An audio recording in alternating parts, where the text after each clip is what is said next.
Siyam na bayan po sa Pangasinan ang apektado ng harabas ayon po yan sa Department of Agriculture Region 1. Sa tala po ng ahensya, nasa higit 4 na milyong piso ang katumbas po ng 5.7 metrikong tonelada ng sibuyas ang inatake ng harabas sa Bayambang, Urbistondo, Malasiki, San Quintin, Umingan, San Manuel, Villasis, Bautista at Alcala.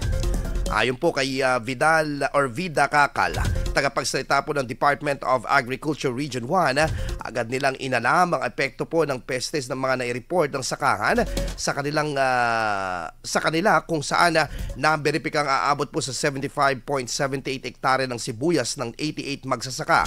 Sa probinsya po ang apektado. Patuloy ang koordinasyon po ng ahensya upang mabigyan ng tulong at mapigilan ang pagkalat ng peste. Gayunpaman, tiniyak po ni Kakal na sapat pa rin ang supply ng sibuyas sa rehiyon at wala pang magiging kakulangan sa mga supply ng sibuyas. IFM News. IFM News. IFM News.